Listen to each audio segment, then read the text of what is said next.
What is the critical race theory, and why are so many people afraid of it being taught in grade school? I mean, that's what you're hearing in the news all over. I mean, is it the end of white America as we know it? Could society benefit from its teachings, or will it return us to the dark ages of racism? We'll unpack all of that tonight on the Talk to Q radio show. No experts, just opinions.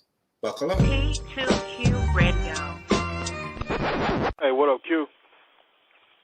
What up, Radio World? She's white. Well, I am pro-woman, but I'm not anti-man. I know the value of a good man.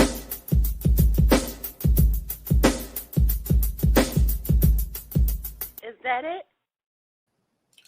What's going on, people? I want to welcome all of you to another episode of the Talk to Q radio show. My name is Quincy, and this is my show. Broadcasting live from the T2Q Man Cave on Tuesday, August the 10th, 2021, episode number 952. And tonight we're discussing the critical race theory. Just what exactly is it? Is it something that people want to teach in grade school? Is it, it's a 40-something year old theory, college course. And I mean, so why is it just now being discussed via mainstream media now? It's been around since the 70s. You know, is it for political reasons or to truly attempt to make a difference in society? Well, I'll bring on a couple of guests tonight who will give their 2 cents on all of this. So to the T2Q phone lines I go, and I will start first and go to Southern Canada, to my man up there in the Empire State of New York. And welcome on, Kevin. Kevin, what's going on, bro? How you doing, Q? Southern Canada's awful nice now, but Canadians are far more vaccinated than us Americans. But here in New York, we just found out that we're getting a new governor in the next 14 days. So rejoice, rejoice. You can't touch people without getting their permission. Who knew? Oh, man. So, yeah, so Cuomo gave it up. I thought they would drag him out kicking and screaming, but he got on down. So, and now you have your first woman governor for now?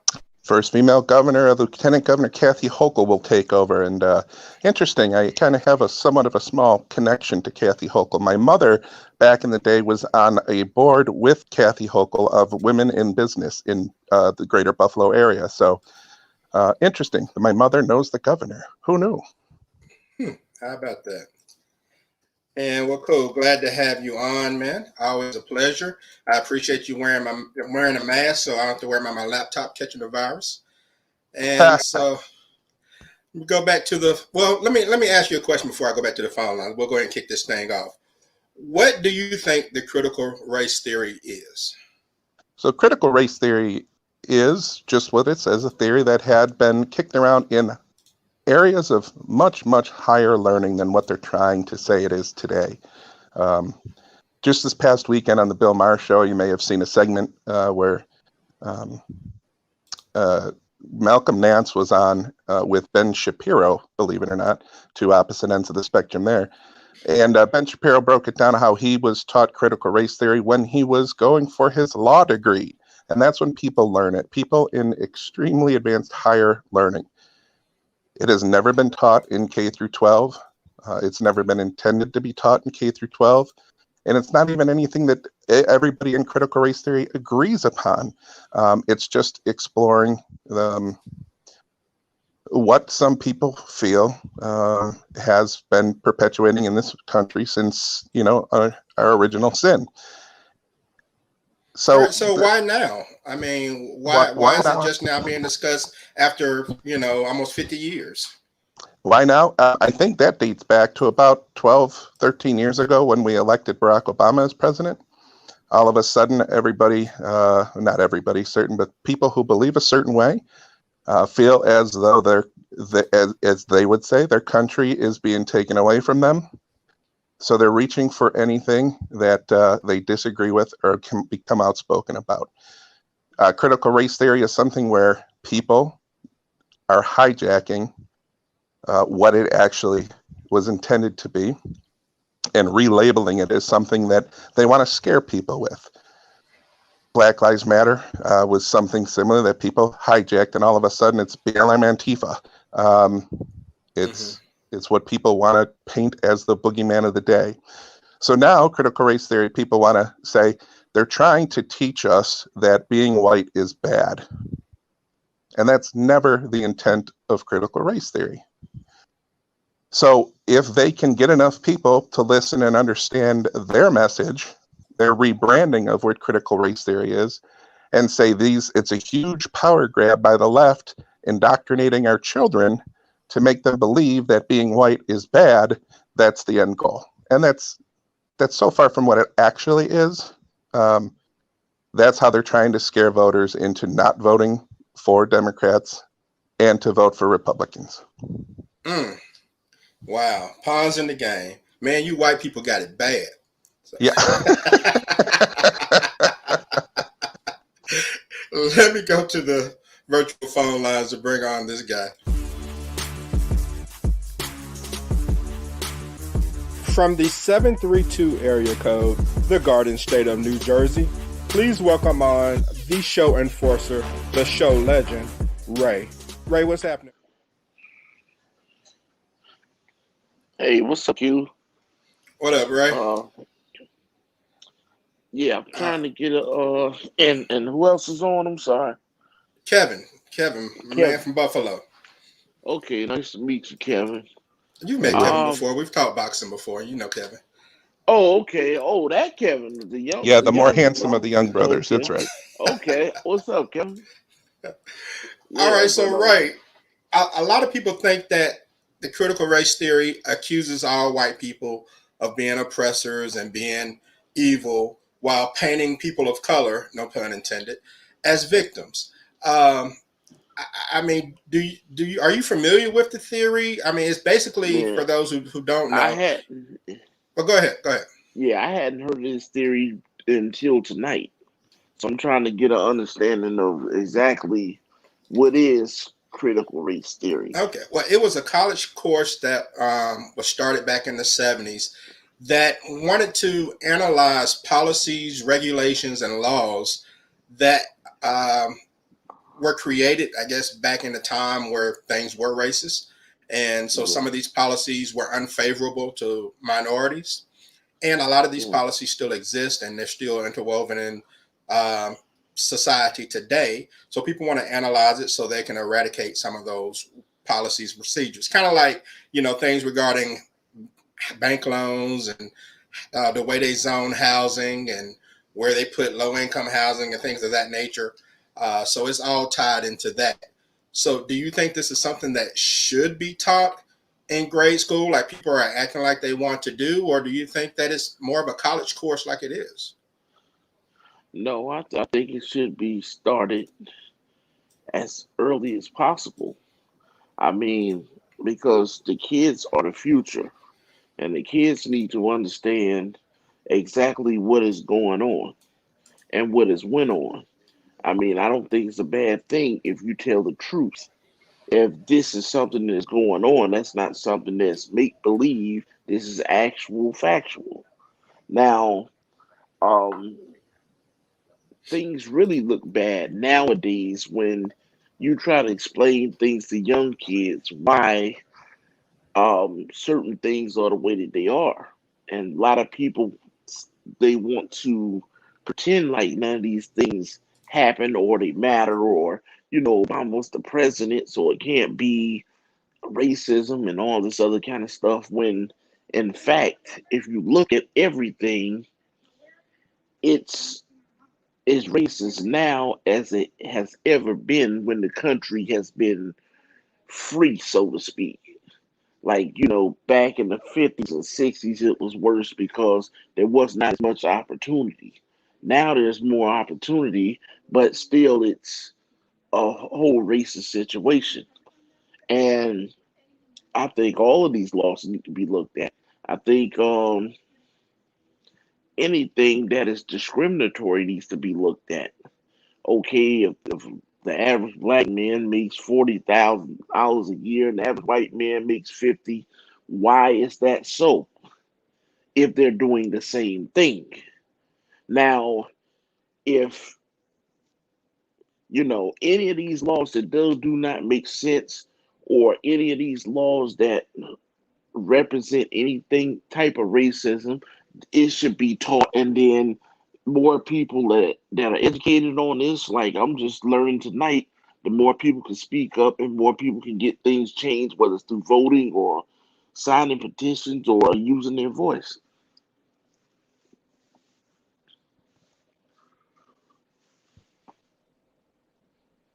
You're muted, Q. I'm sorry. Yeah, it would be better if I were actually unmuted. Yes. To Ray's point, kids do have questions. They want to know why there are police brutality and shooting cases related to race. They see the Black Lives Matter marches on TV and things of that nature, and they want to know what's going on. So, I mean, how early do you introduce the discussion of race when it comes to education? I mean, is that something that should be done in school, or should it be reserved for parents? I mean, it's kind of the same argument with like sexual education in a lot of cases. Yeah, I totally agree, and I like a couple of the points that Ray had mentioned. I love the point how he said the racism is extremely elevated now, and it may be highest since we've been free as a country. It's a huge distinction, as he was saying before. In the 50s and 60s, and even before that, if you didn't have the right to vote, even going back, you weren't even counted as a full citizen according to the Constitution. There's a lot of times where it has been worse, but now I think it's almost more sinister because people are using it as a ploy to keep and hold on to political power. And they like the hijacking, as I said, with the critical race theory. What Ray stated, another point that I love what he said is, you do have to talk about actual history. So if it's true that we came from a time of slavery, you couldn't own land and couldn't vote, did everything else, you should be able to teach those things as fact and history. Now, if it comes to the point where other items are introduced, such as the nuances of critical race theory, I don't think that should be taught in grade school or even in senior high level necessarily. You should be able to talk about the history of African Americans in the country and how the power has been pretty much located with the white man throughout the America's history. You should be able to teach that factual history. Critical race theory is something different. And this is the way that, especially in Texas, the laws, how they've hijacked critical race theory, saying that you cannot teach that in schools, even though nobody has been teaching that in schools. And now they're inserting things into their bills saying, and on top of that, you can't teach this or that.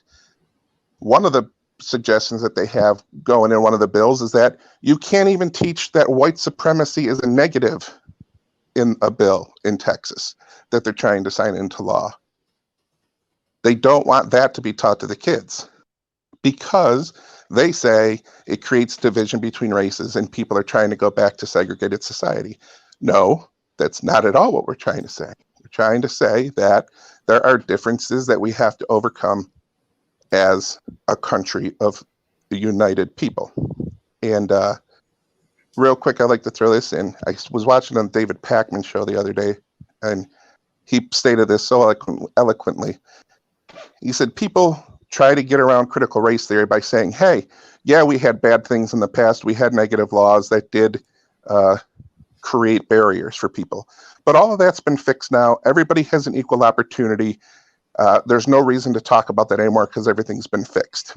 And what David Pakman said, he called it the Monopoly complex. So if you're playing a game of Monopoly and everybody starts the game at the same time, everything is equal. Everybody has the same amount of money. Mm-hmm. Nobody has any hotels. No one has any houses to get income on. However, the white man has been in the game so much longer than African Americans. They're joining a game at the point where most of the properties have already been bought, the hotels have already been built, and all the taxes are being collected. So to say you can join the game now and you'll start exactly where we started, so everything's fair, it's not fair. And It's that's not fair at all. yeah, That's and that's a big conundrum, how we have to Mhm. repair that and understand that just by saying, oh, all of our laws are equal now, so everybody's equal, is not the same thing. That's true. And then also in Monopoly with black people, you're probably quick to go to jail. But that's Ain't no another free story. parking. Yeah. But that's a great analogy. And in the chat room, Queen Cole chimed in from Texas, and she said that she didn't know of this theory and that she's glad we're having a discussion. She also added it should be in school, but also parents need to follow up and keep the dialogue going. And some parents are worried about their kids learning things in school that they themselves do not know how to discuss with them. Kind of like when I was mentioning earlier about sex education. It's an uncomfortable topic. Now, I don't know if teachers are getting questions from their students about what they see on TV. Um, and I don't think that you can completely avoid discussing race in some capacity at school. And these days, I'm not sure if it's even easy to avoid questions about mental health, sexual orientation, and more. So, Ray, should classes in grade school cover topics like all of this mental health, sexuality, religion, in order to give the students a view of the makeup of this country? Well, sexuality, I would say no, because that's more detailed. But as far as other things go, yes, because the kids need to be educated. And I just think that if you allow the parents to dictate what the curriculum is, they will never be able to get all the information that they need. Like some very good points was brought out, and I think that I agree with all the points, but especially where they talk, because I have people say to me, "Oh, well, you could do it in America," and these are black people that say this. Oh, well, look at Jay Z and look at Dr. Dre and look at this person, that person. I said, well, you can count all the black billionaires on your hand, and we talking $1 and $2 billion. But you look at the white guys on top, Bezos and them, they literally going to the moon, really. You Off of know, pocket change. you know, $200 billion, $150 billion. Gave their wife $67 billion. Bill Gates buying up all the farmland and everything else. All this type of stuff, they so far ahead that people can say, "Oh, catch up all you want," but like Kevin was saying, it's more than that. The taxes, the bank loans, the property has already been built, it's already been bought. You think you're gonna catch Hilton or Marriott or something like that? You're crazy. Not in this lifetime.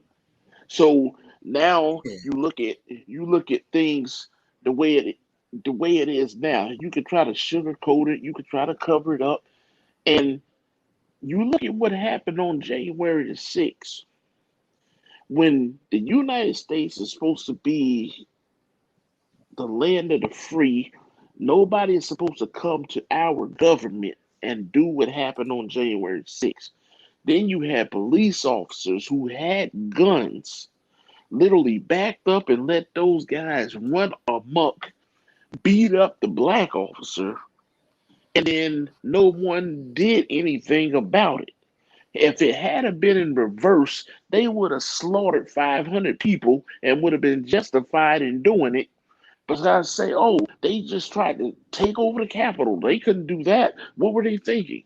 Okay, and some of these people literally have not gone to jail and been charged yet, but children are watching their parents, their uncles, their cousins go to these places and behave like children, and nobody has anything to say about it.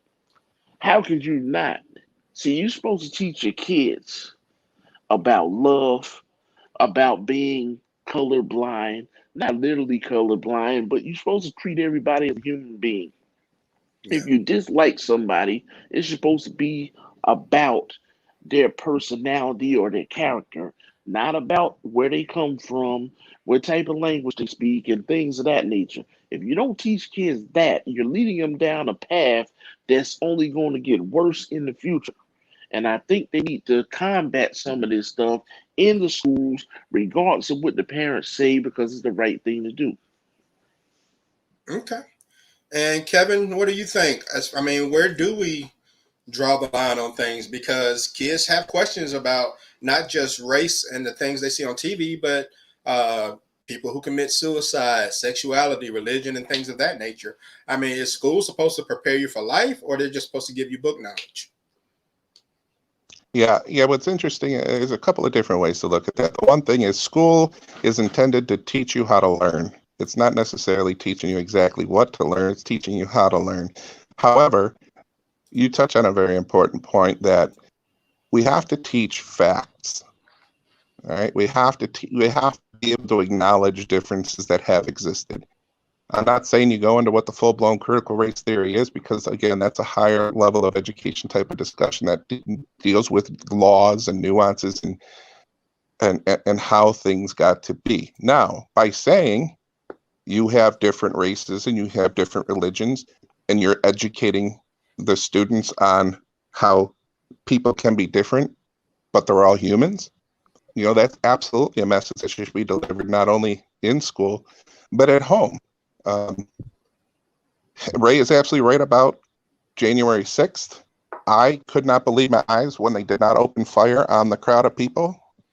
I think they should have been mowed down, but there was other things behind the scenes going on, how the Secretary of the Army would not let the National Guard be called in, all these other types of things. They didn't have the support that they needed at the time. That's what the January 6th Commission is trying to figure out.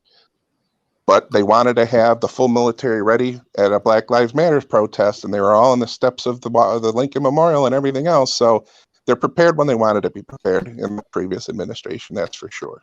One thing I'd like to disagree with Ray on, when he said he doesn't think sexuality should be taught in school. What I would say is we don't want to teach kids how to have sex, clearly, but we want to teach them about the consequences.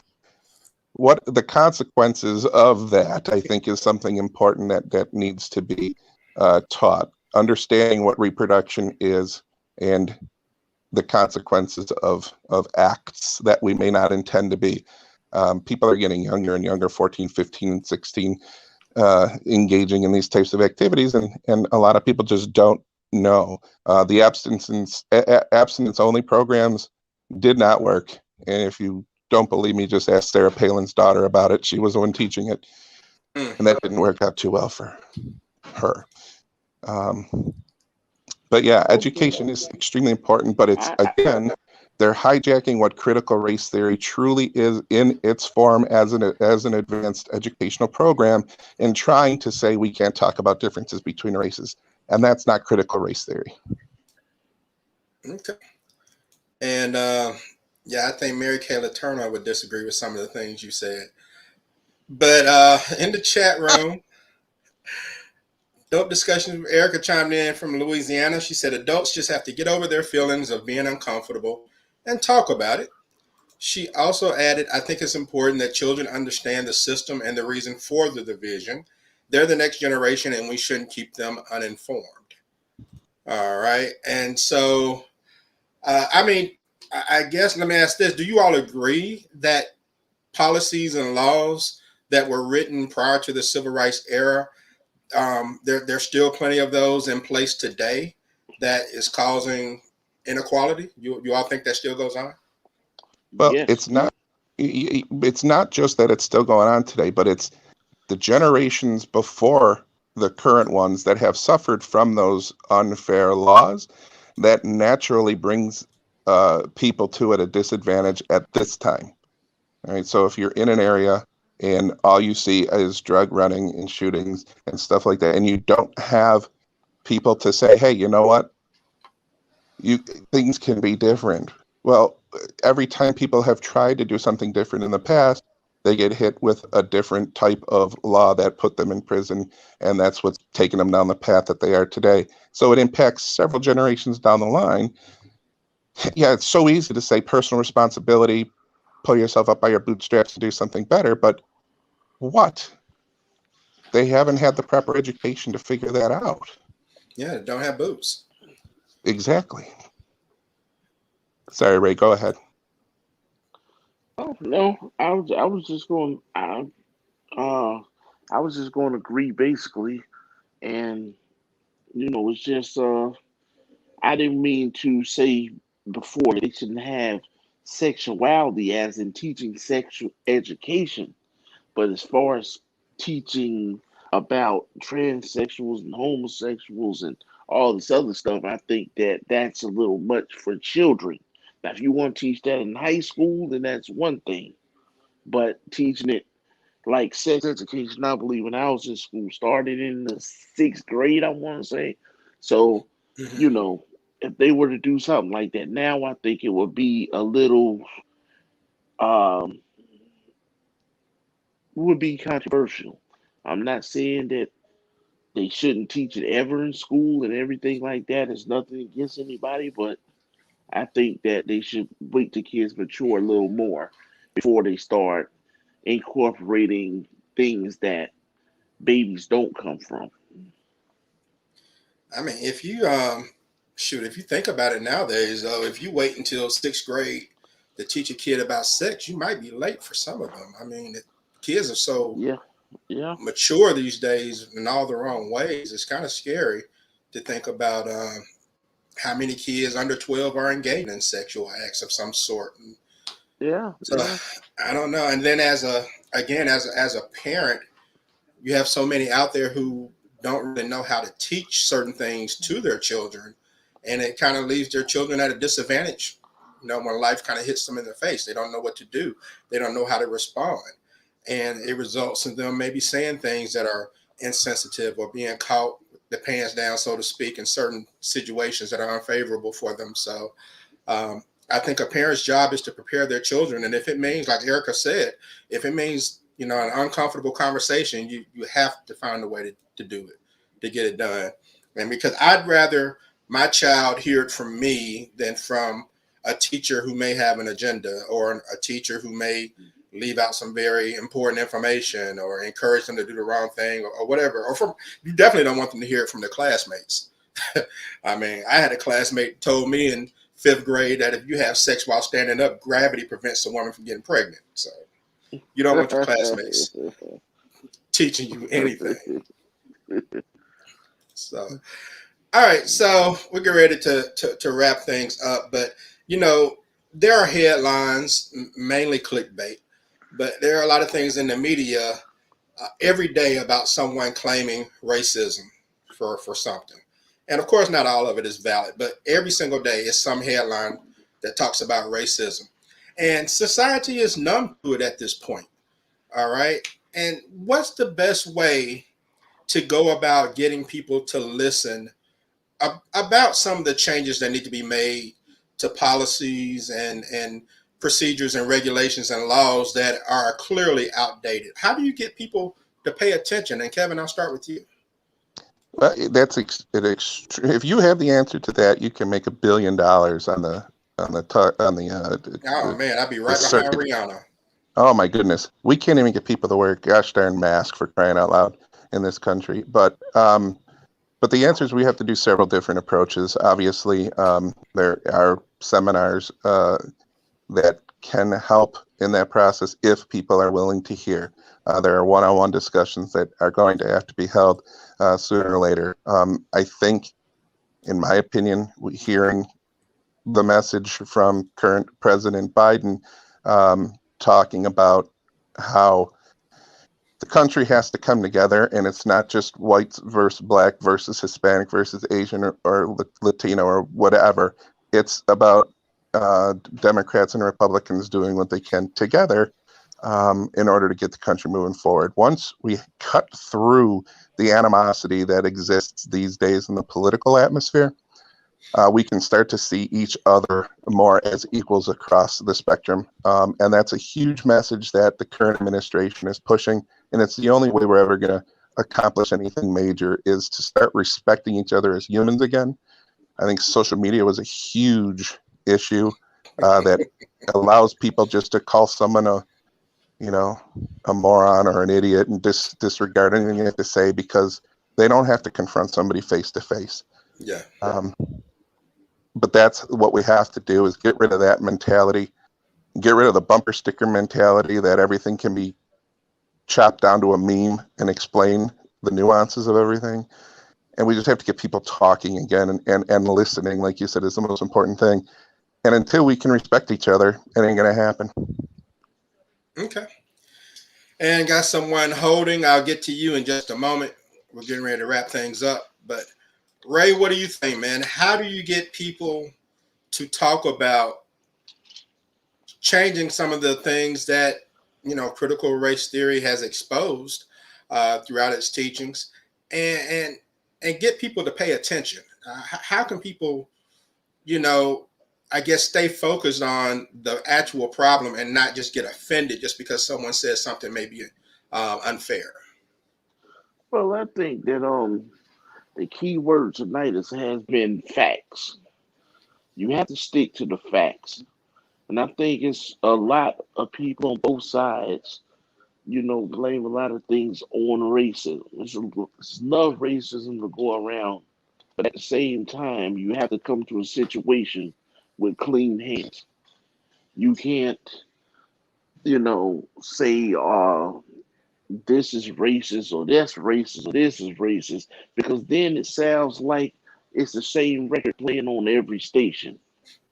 When you come to a situation and you have clean hands and you present the right information, okay, where even somebody who does not have a horse in a race can see that, okay, if two guys arrive at the job at the same time, one guy gets $22, another guy gets $25.79.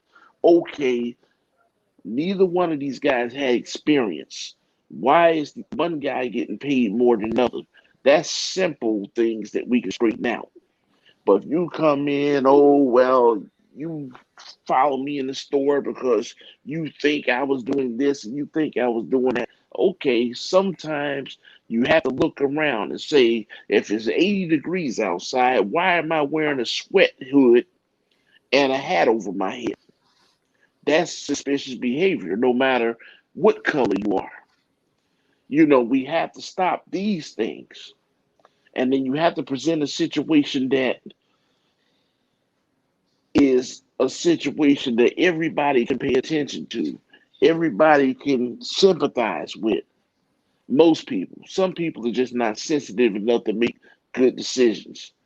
And you have a lot of people now just following the trend, like Kevin keeps talking about vaccinations. A lot of people don't want to get vaccinated because they don't want the government to tell them what to do. Although it seems to be where if everybody's vaccinated, it seems like they're living a whole lot better than those that don't refuse to. We have to get out of our own way in order to make things better for us and make things better for the future. If we do that, I think everything can be a nice starting point.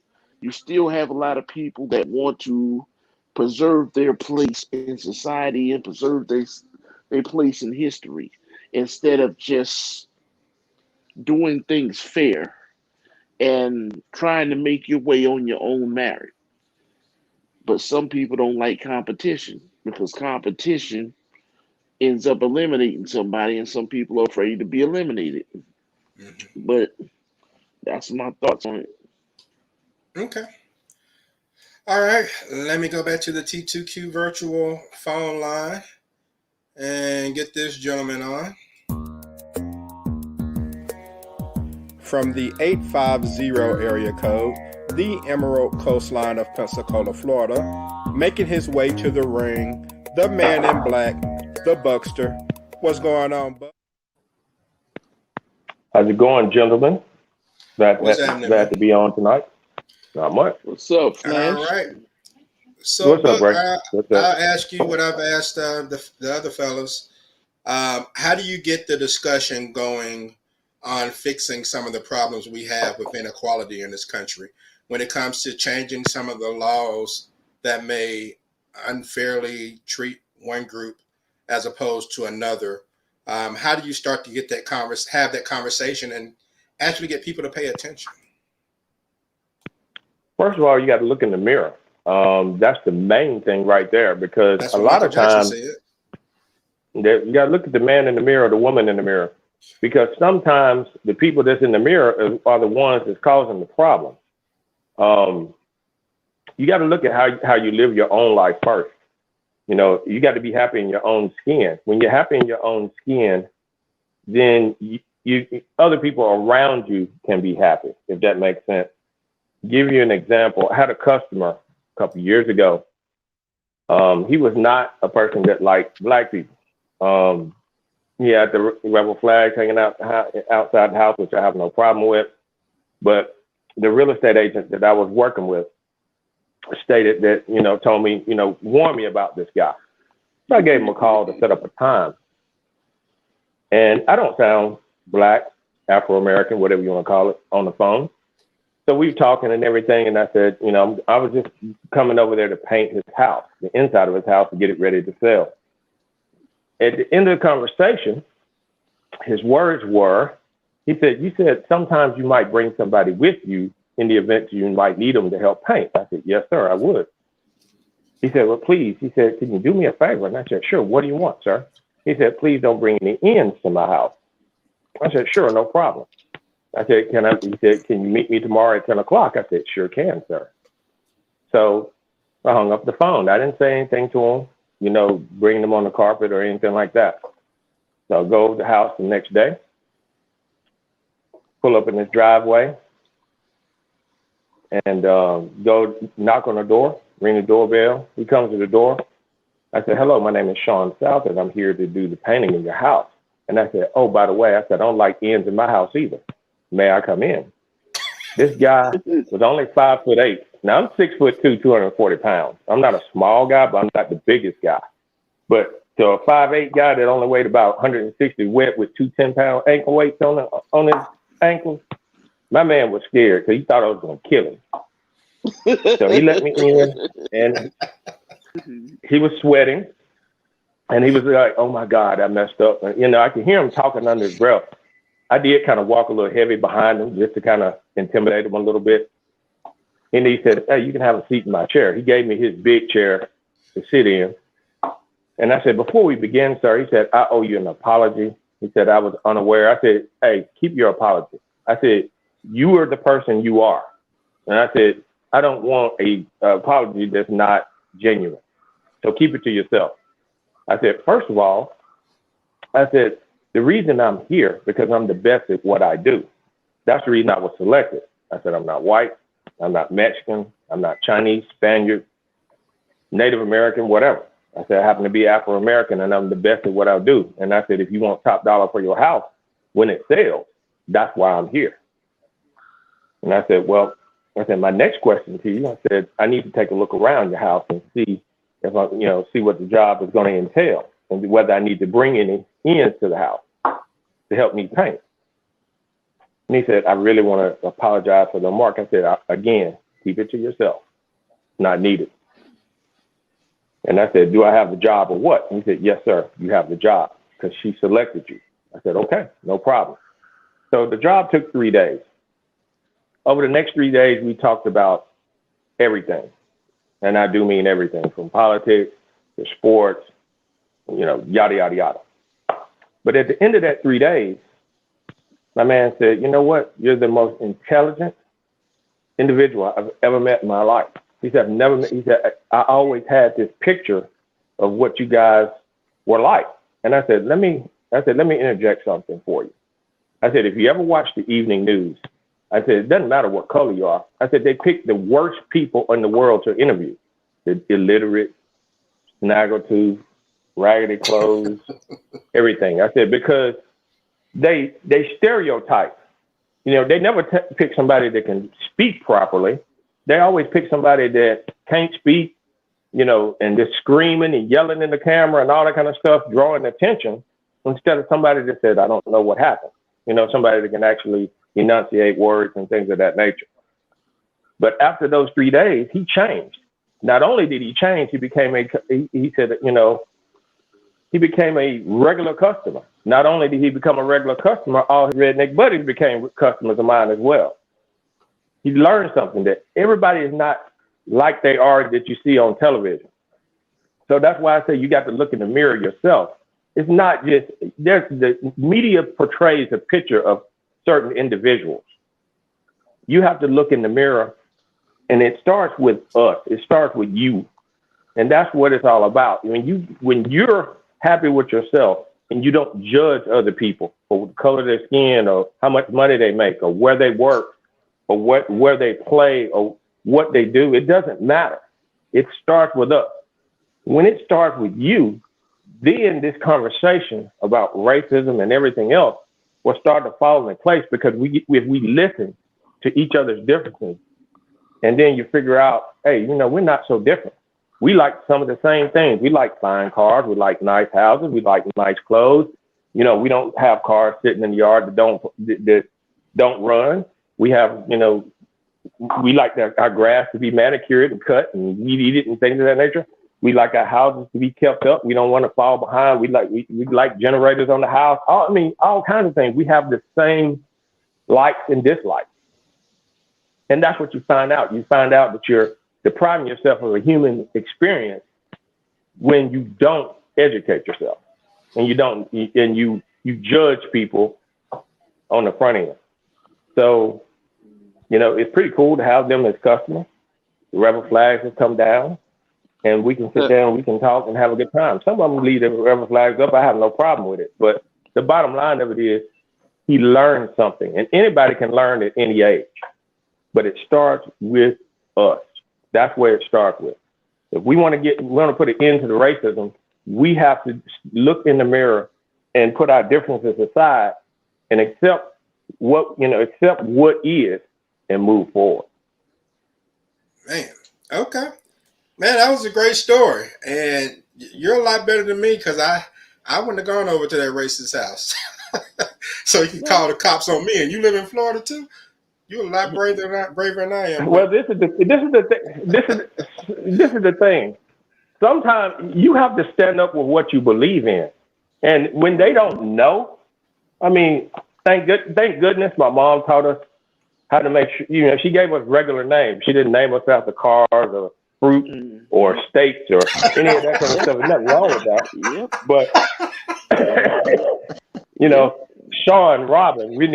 I'm not Chiquita. Or, something that I can't pronounce, that has some kind of meaning. But the bottom line of it is my mom always taught us to talk properly, because she thought that if you talk and you enunciate your words properly, it'll help you in the job market.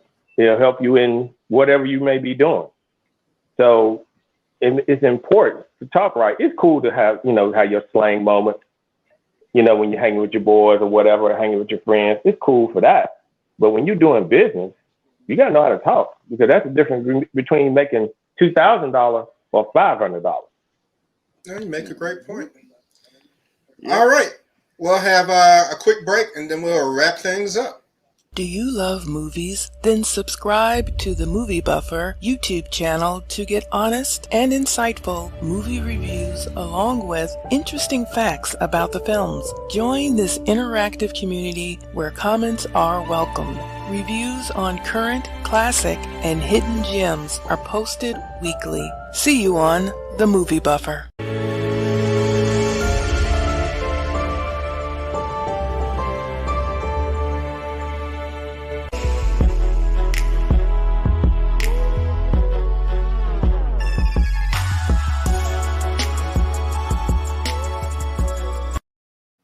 All right.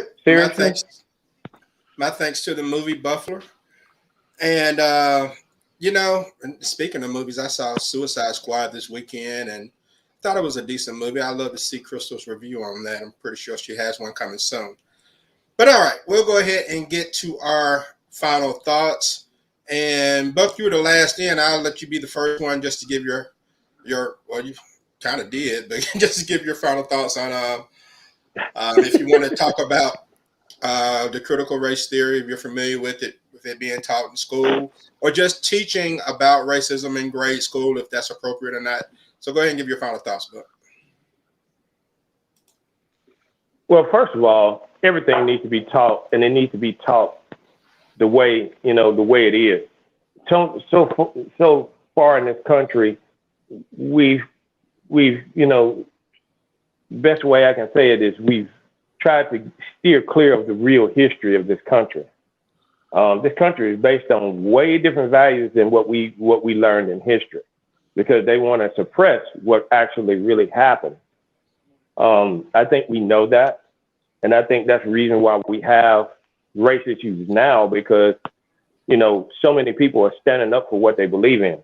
However, I look at it like this: there has to be a balance between everything. It's all right to learn about what we've already learned about, but we also need to learn about what actually happened. And then that's how you learn, is you got to see both sides.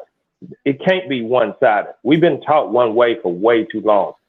We need to accept both sides of what actually happened.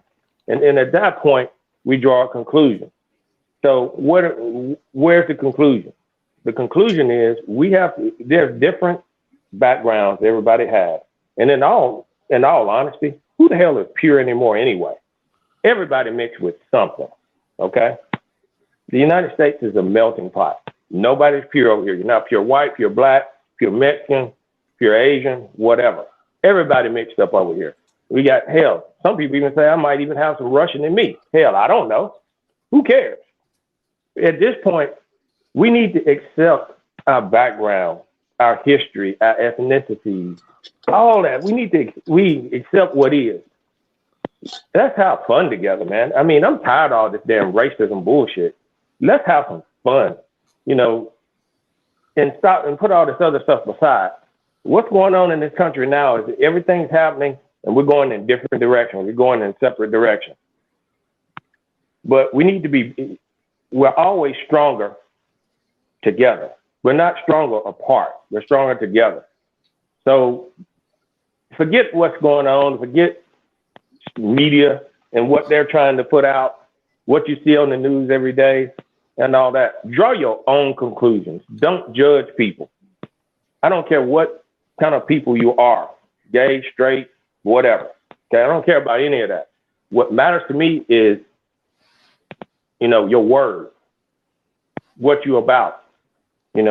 Everybody's going through something. Somebody may be going through something that day, and you walk by them and you can tell that something's going through, and speak to them and say, hey, how you doing? You doing all right? We do a little bit more. We show some love and compassion for our fellow men and women. This country, man, things would be so much better by leaps and bounds. We're going through all kinds of bullshit with all these different variants of COVID and all this other crap. Let's put all our differences aside, come together as one perfect union, as they say, and let's do what is required so we can be happy on a day-to-day basis. Starts with us. Starts with the man or the woman in the mirror. But everybody have a great week. Enjoy the rest of your week. Enjoyed the show, what part I got in. Hopefully somebody learned something tonight. All right. Appreciate it, man. You trying to pass the collection plate, ain't you? All right. Hey, I would just like to thank Buck for that amazing story, showing how maturity can win out over pure emotion. And that's what we need to educate the rest of people, is that educational aspect and introduction to things that people are not familiar with. And in closing, I just want to say it was my absolute honor and privilege to share some time with all three of you. And I may just refer to Buck as Chiquita from now on.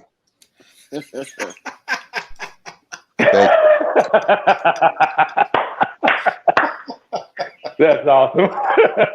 Oh, man. All right. I appreciate that, Kevin. Kiwi. And Ray, shut it down, man. Yeah, this was a really excellent show. I wish it could go on longer and have a part 2, but Kevin has some excellent points. I love the story that Buck told, because what people should take away from the story that Buck told was he could have got upset. He could have went over there and acted crazy. But he could have been everything that men thought he was going to be. But he went over there as a businessman, stayed professional, made his money. He knew what type of skill level he had and the confidence he had in doing it. And once you show somebody something different, then they have to change their opinion. See, it's too many people that when something happens, they turn around, oh, I ain't going over there, and then they go into the little racist bit, and you ain't no better than the man because now you calling the man all kinds of names that he may not deserve to be called either because that's not his name. But he went over there and represented as a man. He let the man know that he was not afraid of him. He knew what he said, and he stood up like a man. I don't care who you are. The man had to respect him because he knew that they had a conversation and he came anyway. And that's what more people need to do. And they don't understand that. It's easy to get racist and start calling names just like other people are, but you got to be better than that. And you have to set an example for these kids. Some people you may not be able to get through to, but others you will be. And you have to feel like that you are the best representation of whatever you're representing. See, some people say, oh, I don't like these kind of people or those kind of people. Okay, did you really get to know them, or did you see the worst of the people that you're talking about, or do you give everybody a chance to like them until they show you that you shouldn't like them? And I think if more people do that, and they can get a better understanding, not just looking out at somebody and say, well, I don't like them. Try and talk to somebody that you have no idea anything about them. A lot of times they'll tell you some things that are culturally different that you may think that is fascinating, or we'll eat anybody's food from anywhere in the world, but we got all these racial differences. I mean, you can eat Mexican food, Chinese food, Italian food, you can eat Vietnamese food, you can eat food from everywhere. Why can't we all get along as people from anywhere? And once people look at their racism and they look at things that are holding people down, I think if they were open-minded, things could be better. But I think that as Black people, we have to extend our hand. I mean, really extend it. Not saying, well, I extend it, they extend. Really extend it. And if they reciprocate, great. If they don't, then you did the right thing. And same thing with white people. Extend your hand. And as we go on further and further, everybody extend their hand. I think we can have a better understanding in this country.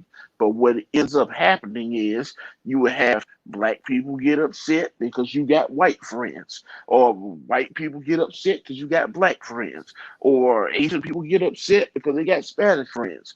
Hey, you can't dictate how people should run their life, especially if they're trying to all get along with someone else. Open up your mind and open up your heart, and I think we have a better world out here. But it was a great show, and I think that we should have more discussions like this because the hour went by quick, man, like a snap of the finger. But Yeah. Kevin, thanks for joining. Buck, you know what it is. Q, you always put together some great ideas. But everybody have a good night. All right. Have a And great I night, man. appreciate it. I appreciate Glad to all have of Kevin you, on man. too. Yeah, I think Much love to you all. I think you fellas really brought the knowledge this evening, and I definitely appreciate it. I also want to say, please be sure to subscribe to the show. It only takes a second. No subliminal messages, just subscribe. And you can follow me on all things social media at Talk to Q. I did a lot of reading prior to this show, and my interpretation is that CRT really doesn't attribute racism to white people at all. It's basically saying that social institutions in America, such as the criminal justice system, the educational system, workplace, healthcare system, housing market, are all riddled with racism embedded in their regulations, laws, policies that lead to inequality. Because you don't have to be a racist in order for racism to exist. Racism can exist without racists. Okay, a person can have all the good intentions in the world, but still unknowingly support something that is racist. Because if a person is enforcing racist rules, and then they are committing racist acts, essentially. Um, and as a person of color, it's very difficult to point these things out because some people take the criticism that you're directing towards an institution as a personal attack on them. And no one is holding all of today's white people responsible for what dead white people did 100 years ago. But it would be nice if the ones that are living today would work on changing policies and regulations that were established when people of color were not considered equals. You know, do we need a classroom for that? Man, maybe not. But we need people who actually want to bring peace and equality to this country to be the catalyst for change. Okay? And I really appreciate my guests this evening and for giving their opinions on the topic. It's great to get their perspectives so people can learn, how, different people think. And T2Q will be back next Tuesday. We'll be talking about improving upon relationships, 7:30 next week. So everyone have a good evening. Enjoy the rest of your week. You've been listening to the Talk to Q radio show. No experts, just opinions. All right.